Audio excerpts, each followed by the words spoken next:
और अब बात करते हैं आज की अगली कहानी की, जो कि कांग्रेस पार्टी की है। वो कांग्रेस जो अब अपनों में ही फंस गई दिखाई दे रही है।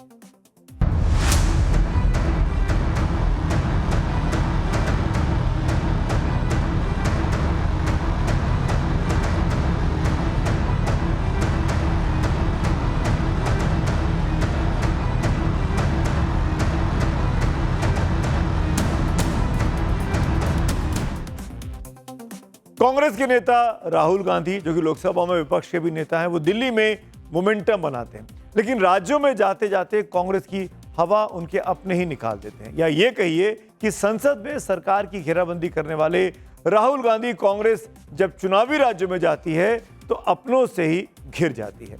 मैं एक नक्शा आपके सामने रखना चाहता हूं। इस नक्शे को ध्यान से देखिएगा। मेरे पीछे ये 5 राज्य हैं जहां जहां पर चुनाव होने वाले अगले 2 महीने के भीतर। असम पूरब में, पश्चिम बंगाल पूरब में, पुडुचेरी, तमिलनाडु और केरल, इन 5 राज्यों में भारत के नक्शे पर आप देखिए चुनावी तारीखों की घोषणा है तो फरवरी के आखिर में या मार्च के शुरुआत में हो जानी चाहिए। आज असम के दौरे पर भी हैं सीईसी गणेश कुमार साहब। ऐसे में इनमें से किसी भी राज्य में, खास बात है कि इन 5 राज्यों में जहां चुनाव होने वाले हैं, किसी भी राज्य में कांग्रेस की सरकार नहीं है। कांग्रेस खाली हाथ है। केरल में कांग्रेस के लिए सबसे ज्यादा उम्मीद लगाई जा रही है क्योंकि यहां 5 साल में सरकार बदलती आई है। इसीलिए उम्मीद थी कि पिछली बार यह रवायत टूट गई थी। लगातार 2 टर्म यानी 10 साल से एलडीएफ वहां पर सरकार चला रही है। तो माना जा रहा है कि केरल में चांसेस कांग्रेस के सबसे ज्यादा हैं सत्ता में वापस लौटने के। लेकिन अब कांग्रेस के एक और बड़े नेता हैं मणिशंकर अय्यर, वो खुद कह रहे हैं कि वहां पर कांग्रेस की नहीं, यूडीएफ की नहीं, लेफ्ट वाले फ्रंट यानी एलडीएफ की सरकार तिबारा जीत सकती है। ये कांग्रेस के अपने नेता कह रहे हैं। पहले सुन लीजिए Manishankar Iyer. Please let me say it. As a congressman, I want the UDF to win. As a Gandhian, I'm obliged to tell the truth.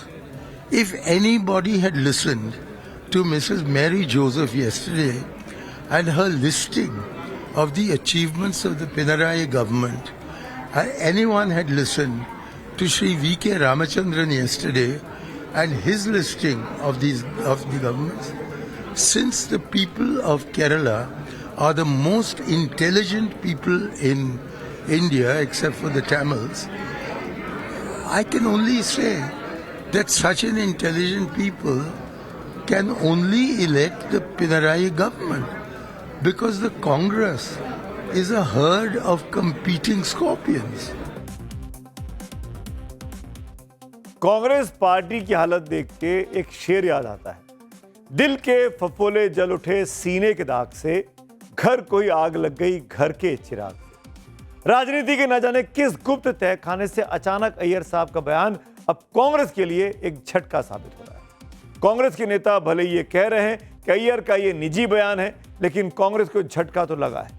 फर्क इतना है कि पहले अय्यर कांग्रेस को जिताने की बात करके झटका देते थे, अब हराने की बात करके झटका दे रहे हैं। आपको याद होगा 2014 में लोकसभा चुनाव से पहले प्रधानमंत्री नरेंद्र मोदी, जो कि बीजेपी के उम्मीदवार बनाए गए थे, उनके लिए अपमानजनक भाषा बोलकर कांग्रेस की किरकिरी इन्हीं अय्यर साहब ने कराई थी।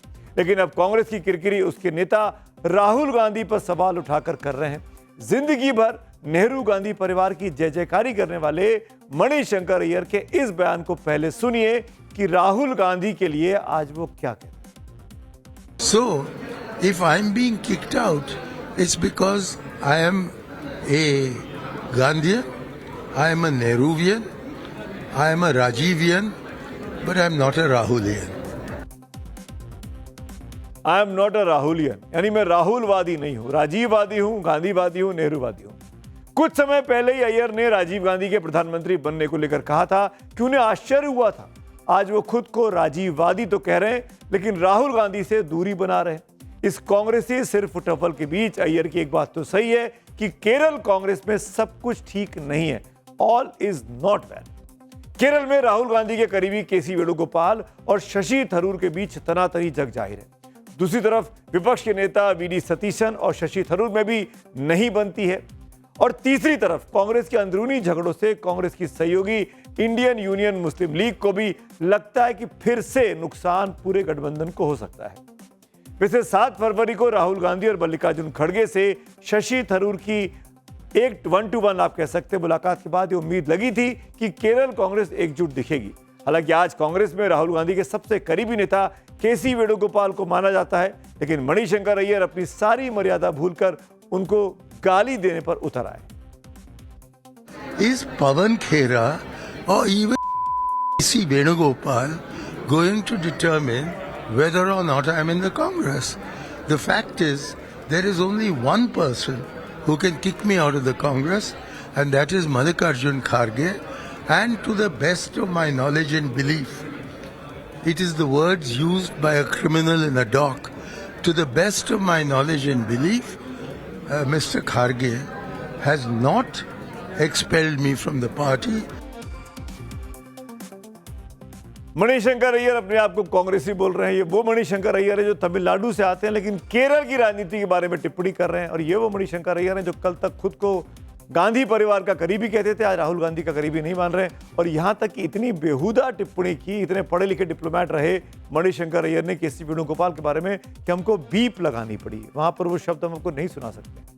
खैर आगे बढ़ते हैं। अब अगर नक्शे पर दूसरे राज्यों को देखें तो असम में भी कांग्रेस को सत्ता से गए 10 साल हो चुके हैं और अभी कहना मुश्किल है कि वहां क्या होगा। वहीं तमिलनाडु की बात करें तो डीएमके जूनियर के पार्टनर की हैसियत से वहां पे कांग्रेस चुनाव लड़ती है, तो पश्चिम बंगाल में कांग्रेस के लिए जगह दिखती ही नहीं है। उस पर से पूर्व प्रधानमंत्री मनमोहन सिंह के मीडिया सलाहकार रहे संजय बारू ने यह कहकर कांग्रेस की हैसियत और छोटी कर दी। ग्राफिक्स देखिएगा, कई लोग कांग्रेस छोड़कर चले गए। शरद पवार ने कांग्रेस छोड़ी, ममता बनर्जी ने कांग्रेस छोड़ी और चंद्रबाबू नायडू भी एक समय कांग्रेस में थे। जगन मोहन रेड्डी ने भी कांग्रेस छोड़ी है। कांग्रेस को उन लोगों को वापस लाकर खुद को फिर से खड़ा करना होगा जो पार्टी छोड़कर चले गए थे। ये राहुल गांधी, प्रियंका गांधी की पार्टी नहीं हो सकती। कांग्रेस एक राष्ट्रीय पार्टी है, इसीलिए मैं ये तर्क देता रहा हूं कि ममता बनर्जी को कांग्रेस अध्यक्ष बनना चाहिए, ना कि राहुल या प्रियंका को। बारू के इस बयान से ममता की पार्टी को नई संजीवनी इस चुनावी मौसम में मिल गई है। टीएमसी की राज्यसभा सांसद सागरिका घोष ने ट्वीट कर दिया कि इस विचार पर समय आ गया है। पूर्व प्रधानमंत्री मनमोहन सिंह के पूर्व मीडिया सलाहकार ने विपक्षी इंडिया ब्लॉक का नेतृत्व करने का आह्वान ममता बनर्जी से किया है। यानी ममता बनर्जी विपक्षी एकता तो चाहती है लेकिन धुरी में कांग्रेस को नहीं, खुद को देखती हैं। उधर तमिलनाडु में डीएमके भी साफ कह रही है कि वो कांग्रेस के साथ कोई गठबंधन सरकार बनाने की इच्छुक नहीं है।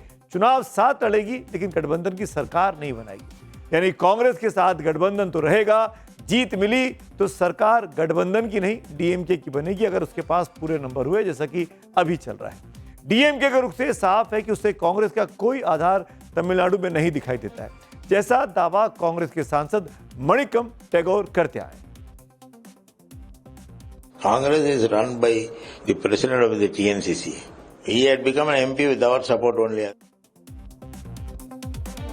तो कांग्रेस की क्या हालत है? कांग्रेस के अपनों ही नहीं, चाहे वो मणिशंकर अय्यर हो, चाहे वो डीएमके हो, चाहे वो टीएमसी हो, चाहे वो संजय बारू हो, कोई कांग्रेस के साथ खड़े होने को इस वक्त नहीं दिखाई दे रहा। वो भी तब जबकि 2 राज्यों में कांग्रेस की मजबूत गठबंधन, आप कह सकते हैं कि मजबूत इकाइयां हैं, यूनिट्स हैं जो वहां पर सरकार में लौटा सकती हैं, चाहे वो केरल हो चाहे वो असम हो। पर हालात ऐसे बनेंगे अभी तो कम से कम आपसी सरफुटव्वल में नहीं दिखाई देता है।